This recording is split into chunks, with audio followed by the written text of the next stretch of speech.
আসসালামু আলাইকুম। প্রিয় দর্শক, অন্য মঞ্চের আলাপচারিতায় আপনাদের সকলকে আমন্ত্রণ জানাচ্ছি।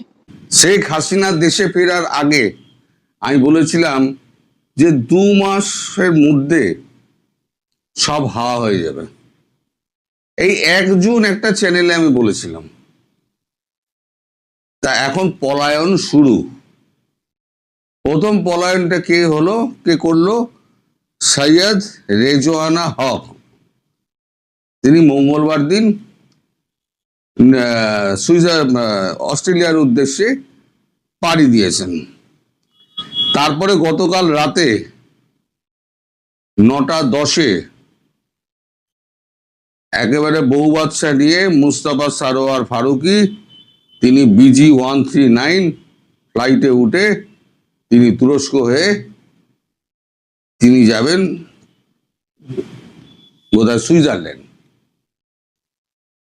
এবার বাকি আরো লিস্টে আছে। আমি টোটাল 17 জনের লিস্ট অনেকদিন আগে বলেছিলাম, এটা খুঁজে বার করতে হবে বলে এখন বার করতে পারছি না। অর্থাৎ পলায়নটা জারি হয়ে গেল।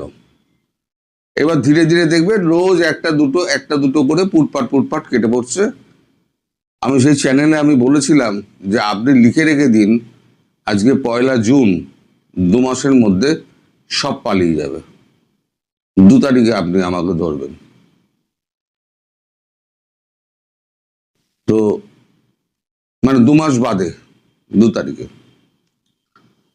তো আজকে একটা গুরুত্বপূর্ণ ঘটনা ঘটেছে সকালবেলা আমাদের বিদেশমন্ত্রী এস জয়শঙ্কর তিনি ভোর ছুটেছেন প্রধানমন্ত্রী শেখ হাসিনার কাছে, গিয়ে ব্রেকফাস্ট করেছেন। তার মানে কত সকালে উনি 8টার মধ্যেই ব্রেকফাস্ট করে ফেলেন। এখন কেন গিয়েছেন, কি ব্যাপারে এমন ঝটপট ছুটে যাওয়া, আমি এটা এখনো পর্যন্ত খবর পাইনি।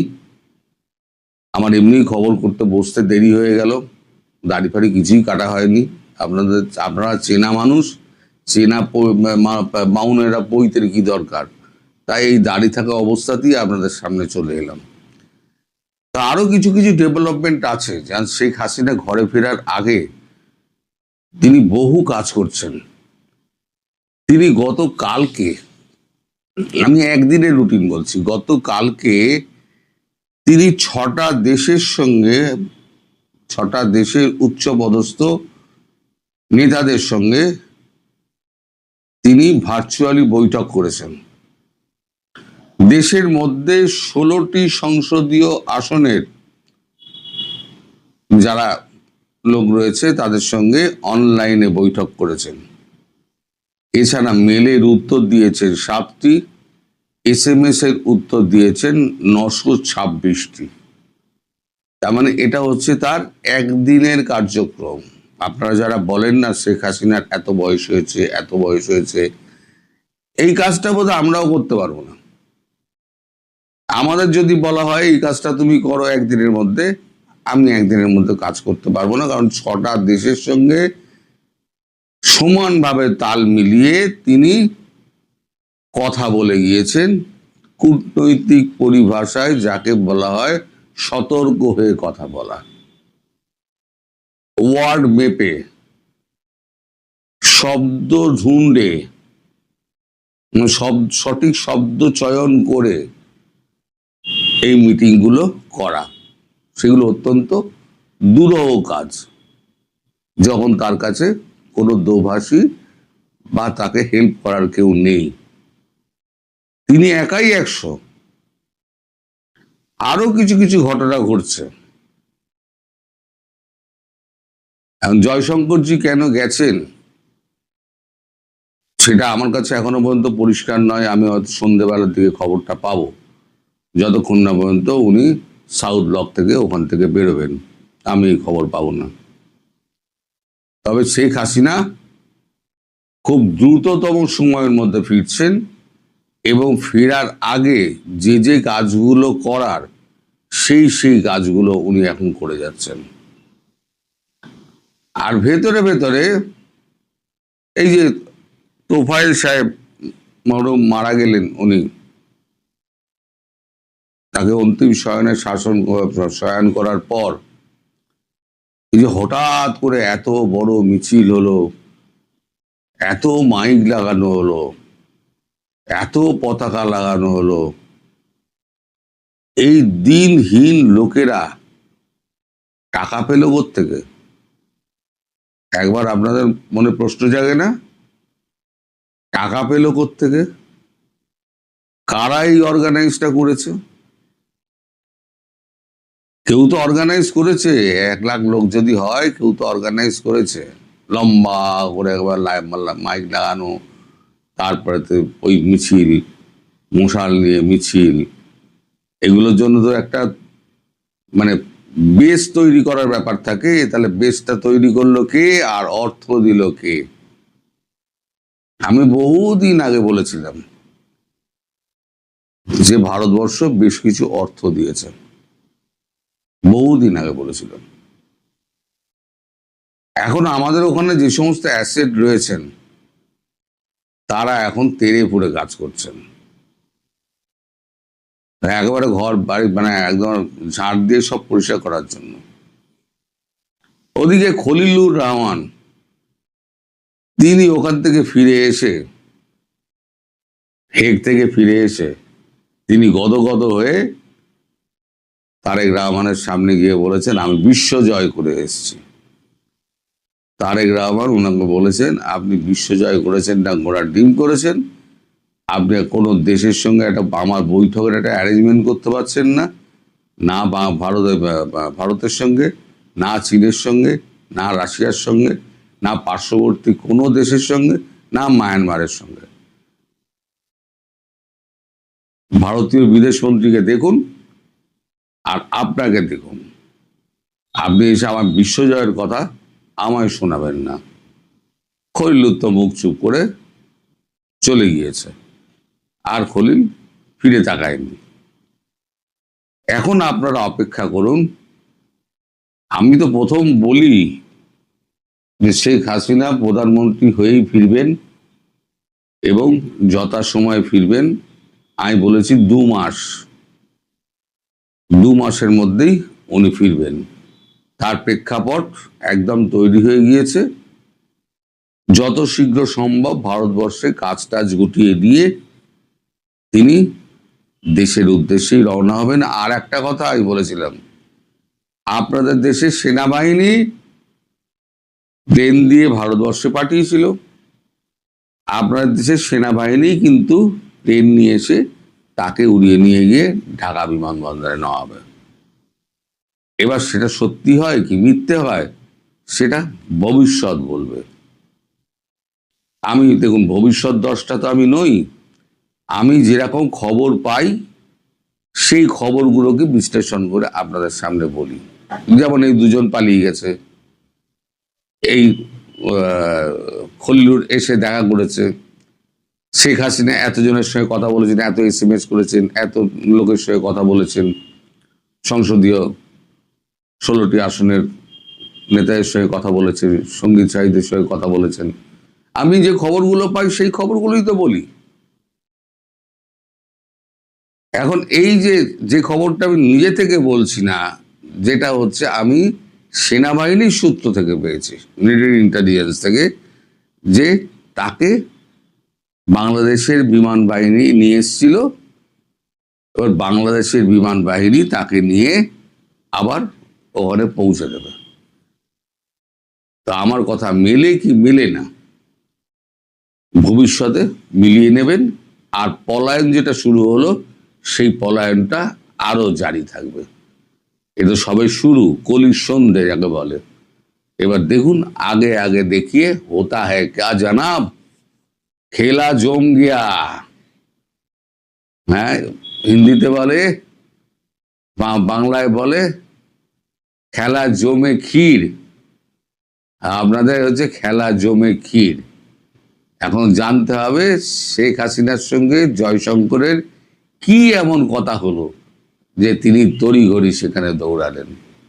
সবাই ভালো থাকবে। এই মুহূর্তে আপনাদের সামনে কথা বলতে চাই ইউনূস সরকারকে নিয়ে। ইউনূসের 3 ইডিয়টস কারা কি অপকর্ম করেছেন তারা। ইউনূসের আমলের আলাপ আপনি শেষ করতে পারবেন না। বছরের পর বছর চলে যাবে, এত অপকর্ম যে আলাপগুলো শেষ করতে পারবেন না। আজকে এই মুহূর্তে আমরা আলাপ করতে চাই বাংলাদেশের একটি প্রসিদ্ধ গণমাধ্যম বাংলাদেশ প্রতিদিন একটি স্টোরি করেছে যে ইউনূসের 3 ইডিয়টস শিরোনামে।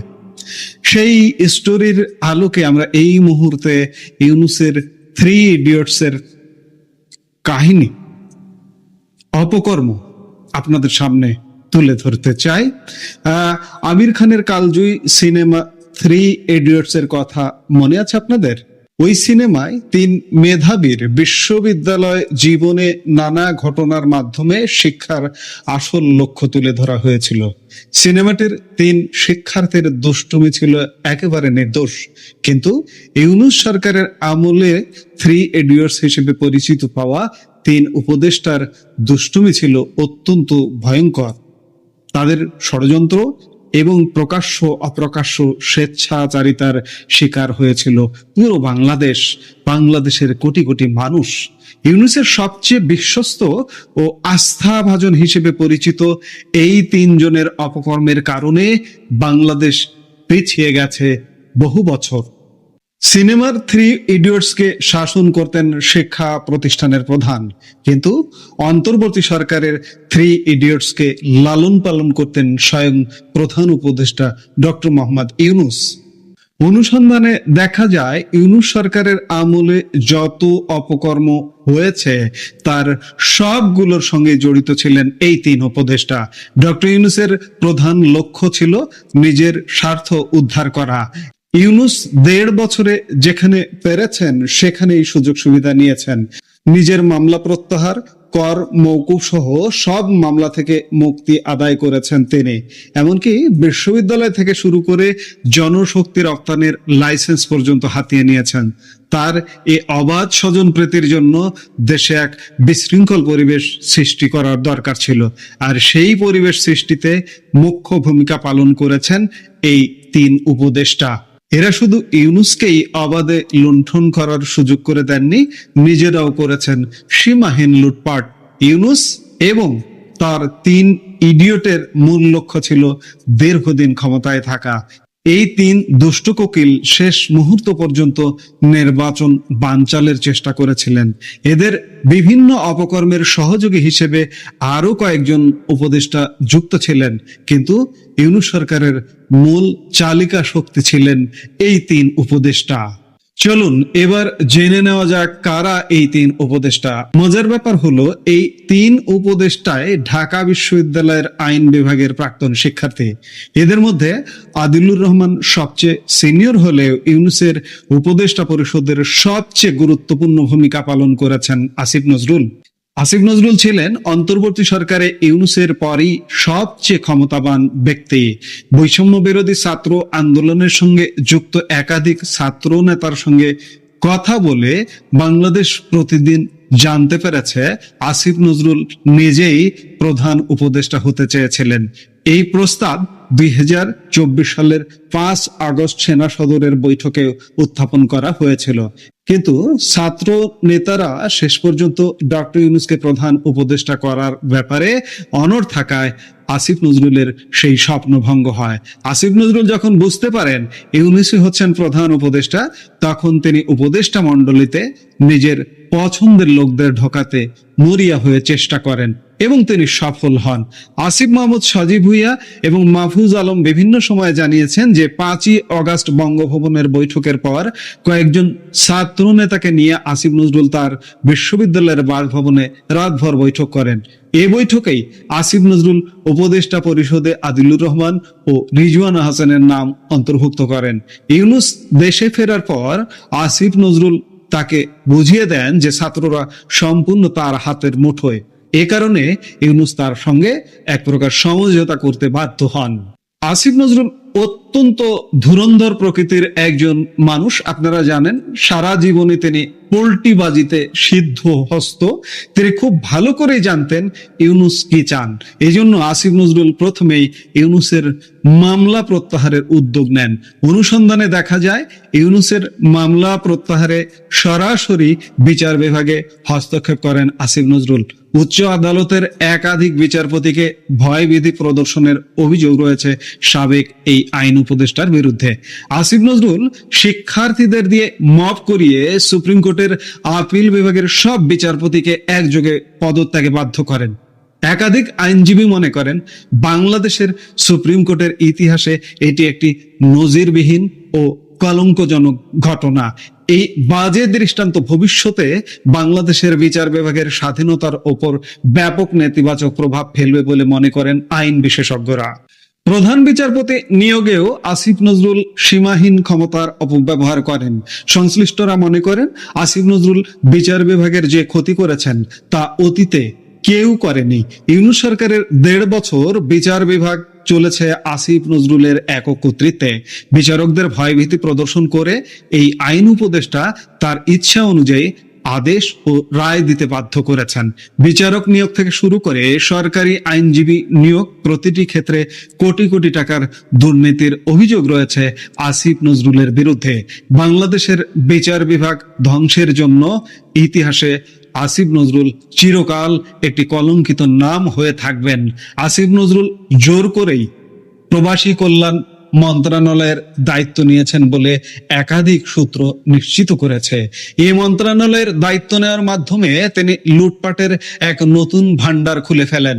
একাধিক রিক্রুটিং এজেন্সির মালিককে ভয় দেখিয়ে আসিফ নজরুল মোটা অঙ্কের টাকা আদায় করেছেন বলে অভিযোগ রয়েছে। প্রয়োজন ছাড়াই নতুন রিক্রুটিং এজেন্সির লাইসেন্স প্রদানের নামে আসিফ নজরুল অন্তত 200 কোটি টাকা আত্মসাৎ করেছেন বলে অভিযোগ উঠেছে। নাম প্রকাশে অনিচ্ছুক একাধিক রিক্রুটিং এজেন্সির মালিক জানান 5 কোটি টাকা দিয়ে তিনি নতুন লাইসেন্স নিয়েছেন। আসিফ নজরুল কেবল তার নিজের মন্ত্রণালয়ে দুর্নীতি লুটপাট করেননি, বিভিন্ন মন্ত্রণালয়ের তদবির বাণিজ্য করে বিপুল টাকা আত্মসাৎ করেছেন। আসিফ নজরুলের দুর্নীতির আরেকটি বড় জায়গা ছিল জনপ্রশাসন মন্ত্রণালয়ে। শুরু থেকেই তিনি সেখানে পদোন্নতি এবং বদলি বাণিজ্যের সিন্ডিকেট গড়ে তোলেন। ইউনূস সরকারের প্রথম 2 মাস সব পদোন্নতি এবং বদলি হয়েছে আসিফ নজরুলের একক মাধ্যমে, কিন্তু 2 মাস পর ছাত্র উপদেষ্টারা যখন বিষয়গুলো বুঝতে শেখেন তখন বদলি বাণিজ্যে তারাও হস্তক্ষেপ শুরু করেন। এই সময়ে আসিফ নজরুলের সঙ্গে ছাত্র উপদেষ্টাদের প্রকাশ্য বিরোধ শুরু হয়। বিশেষ করে চট্টগ্রামের জেলা প্রশাসক পদায়নে আসিফ নজরুলের সঙ্গে ছাত্র উপদেষ্টা আসিফ মাহমুদ সজীব ভুঁইয়ার সম্পর্ক একেবারে তলানিতে গিয়ে ঠেকে। আসিফ নজরুলের সঙ্গে সমান তালে পাল্লা দিয়ে দুর্নীতি করেছেন পরিবেশ উপদেষ্টা সৈয়দা রিজওয়ানা হাসান। পরিবেশ মন্ত্রণালয়ের টেন্ডার বাণিজ্য করে রিজওয়ানা হাতিয়ে নিয়েছেন শত শত কোটি টাকা। অভিযোগ রয়েছে রিজওয়ানার স্বামী এবি সিদ্দিকী ও সাবেক প্রতিমন্ত্রী নসরুল হামিদ বেপুর বিভিন্ন সম্পত্তি বিক্রি বা হস্তান্তরের মধ্যস্থতা করেছেন। রাজধানীর গুলশান ক্লাবের বিপরীতে নসরুল হামিদের নামে থাকা 1 বিঘা জমির একটি প্লট নিয়েও বড় ধরনের বিতর্ক রয়েছে। দুর্নীতি দমন কমিশন দুদক 2025 সালের জানুয়ারিতে নসরুল হামিদের সম্পত্তি ক্রয়ের উদ্যোগ নিলেও এই মহামূল্যবান প্লটটি তালিকার বাইরে ছিল। অনুসন্ধানে অভিযোগ ওঠে রিজওয়ানার সরাসরি তদবিরেই এটি তালিকা থেকে বাদ দেওয়া হয়। বর্তমান বাজার মূল্যে এই জমিটির দাম প্রায় 200 কোটি টাকা বলে ধারণা করা হয়। শুধু তাই নয়, রাজধানীর মাদানী অ্যাভিনিউয়ে 100 ফুট রাস্তার পাশেও নসরুল হামিদের প্রায় 5 বিঘা জমি রয়েছে। অভিযোগ রয়েছে বড় আকারে ক্রেতা না পাওয়ায় ছোট ছোট অংশে জমি বিক্রির চেষ্টা চালান এই এবি সিদ্দিক। একই সঙ্গে হামিদ রিয়েল এস্টেটের অঘোষিত মালিক হিসেবেও তাকে উল্লেখ করা হয়। নসরুল হামিদের সাথে এই এবি সিদ্দিকের সম্পর্ক কি ছিল? নসরুল হামিদের কোম্পানিতে এই এবি সিদ্দিক চাকরি করতেন। রিজওয়ানা হাসানের পলিথিন বাণিজ্য নিয়েও নানান বিতর্ক রয়েছে। উপদেষ্টা হওয়ার পর রিজওয়ানা পলিথিন ব্যবহারের বিরুদ্ধে কঠোর অবস্থান নেন এবং শপিং মলে পলিথিন নিষিদ্ধ করা হয়। কিছুদিন ব্যাপক তোড়জোড় অভিযান চললেও পরে তা রহস্যজনকভাবে বন্ধ হয়ে যায়। অভিযোগ রয়েছে পলিথিন উৎপাদকদের সঙ্গে বড় অঙ্কের সমঝোতার পরই এই অভিযান বন্ধ হয়ে যায়। সিলেটের ভোলাগঞ্জের সাদা পাথর পর্যটন কেন্দ্র নিয়ে বড় ধরনের বিতর্ক সৃষ্টি হয়। অভিযোগ রয়েছে ওই এলাকায় পাথর উত্তোলন বন্ধে কঠোর ব্যবস্থা নেওয়ার অনুরোধ জানানো হলেও তা কার্যকর করা হয়নি। কয়েক মাস ধরে অবাধে পাথর উত্তোলন চলার পর পরিস্থিতি নিয়ে তীব্র সমালোচনা শুরু হয়। এছাড়া পরিবেশ ছাড়পত্র নিয়েও রয়েছে নানা অনিয়মের অভিযোগ। শিল্প প্রতিষ্ঠানগুলোকে পরিবেশ অধিদপ্তরের ছাড়পত্র পেতে হলে বিভিন্ন স্তরে তদবির করতে হতো। অনেক উদ্যোক্তার দাবি, পরিবেশ উপদেষ্টার স্বামীর সঙ্গে যোগাযোগ ছাড়া অনেক সময় অনুমোদন পাওয়া অসম্ভব হয়ে পড়তো। বন অধিদপ্তরের পদায়ন নিয়েও অভিযোগের পাহাড় জমে। কিছু লাভজনক পদে নিয়োগ বা বদলির ক্ষেত্রে বড় অঙ্কের অর্থ লেনদেন হয়েছে বলে বিভিন্ন সূত্রে অভিযোগ ওঠে। একইভাবে সরকারি ক্রয় বিধি লঙ্ঘন করে কিছু প্রকল্পে টেন্ডার ছাড়াই কাজ দেওয়ার অভিযোগও সামনে আসে। পরিবেশ মন্ত্রণালয়ের গবেষণা প্রকল্প নিয়েও বড় প্রশ্ন উঠেছে। অভিযোগ রয়েছে গবেষণার নামে বিপুল পরিমাণ অর্থ ব্যয় দেখানো হলেও বাস্তবে অনেক ক্ষেত্রে কোনো গবেষণায় হয়নি। এমনকি ইটভাটার লাইসেন্স প্রদান নিয়েও দুর্নীতির ব্যাপক অভিযোগ রয়েছে। অভিযোগ অনুযায়ী লাইসেন্স দেওয়ার ক্ষেত্রে নানান অনিয়ম হয়েছে এবং এ কারণে ইটভাটা নিয়ন্ত্রণ কার্যক্রম সম্পূর্ণ দুর্বল হয়ে পড়ে। এই সিন্ডিকেটের আর এক উপদেষ্টা আদিলুর রহমান খান ছিলেন একজন গুপ্ত দুর্নীতিবাজ। তিনি মুখে কথা কম বলতেন, কিন্তু পর্দার আড়ালে ষড়যন্ত্র করতেন বেশি। যেহেতু তিনি প্রাক্তন জাসদ কর্মী ছিলেন, তাই ষড়যন্ত্রই ছিল তার মূল চালিকা শক্তি ও অস্ত্র। 12 ফেব্রুয়ারি নির্বাচন বানচালের মূল ষড়যন্ত্রকারী ছিলেন এই আদিলুর রহমান খান। অনুসন্ধানে দেখা যায়, ওসমান হাদির মৃত্যুর পর সারা দেশে মব বা গণপিটুনি সৃষ্টির মূল কারিগর ছিলেন এই উপদেষ্টা। মব সৃষ্টি করে নির্বাচন বানচালের অপচেষ্টা করেছিলেন তিনি। আর এই উদ্দেশ্যে দেশের দুটি শীর্ষস্থানীয় সংবাদপত্র অফিসে হামলা চালানো হয়। এ সময় পুলিশ যেন দ্রুত ঘটনাস্থলে পৌঁছাতে না পারে, সেজন্য আদিলুর রহমান নিজে নির্দেশনা দিয়েছিলেন বলে নিশ্চিত তথ্য পাওয়া গেছে। এরই পরিপ্রেক্ষিতে প্রধান উপদেষ্টার একজন বিশেষ সহকারী ক্ষোভ থেকে বা অনিয়মের কারণে পদত্যাগ করেন। তিনি প্রধান উপদেষ্টার সঙ্গে সরাসরি সাক্ষাৎ করে আদিলুর রহমানের বিরুদ্ধে সুনির্দিষ্ট অভিযোগ করলেও ডক্টর ইউনূস তার বিরুদ্ধে কোনো ব্যবস্থায় নেননি। এই 3 উপদেষ্টায় দীর্ঘদিন ক্ষমতায় টিকে থাকতে 5ই আগস্টের পর সারা দেশে মব সন্ত্রাসে প্রত্যক্ষ ও পরোক্ষ পৃষ্ঠপোষকতা দিতেন। বিগত 1.5 বছরে ইউনূস সরকারের সব নৈরাজ্য আর অপকর্মের প্রধান দোষর ছিলেন এই 3 ইডিয়টস। এইসব গুরুতর অভিযোগের ব্যাপারে মতামত জানতে সাবেক এই 3 উপদেষ্টার সঙ্গে বাংলাদেশ প্রতিদিন যোগাযোগ করার চেষ্টা করেছিল, কিন্তু অত্যন্ত পরিতাপের বিষয়, তাদের 3 জনের কেউই ফোন রিসিভ করেননি। এমনকি তাদের মুঠোফোনে মেসেজ পাঠানো হলেও তারা কোনো জবাব দেননি। ক্ষমতার অপব্যবহার, বিচার বিভাগ ধ্বংস এবং দুর্নীতির এই ভয়ঙ্কর চিত্র আজ দেশবাসীর সামনে স্পষ্ট। এই মুহূর্তের ভিডিও থেকে বিদায় নিতে চাইছি। দেখা হবে পরবর্তী ভিডিওতে। সে পর্যন্ত ভালো থাকুন।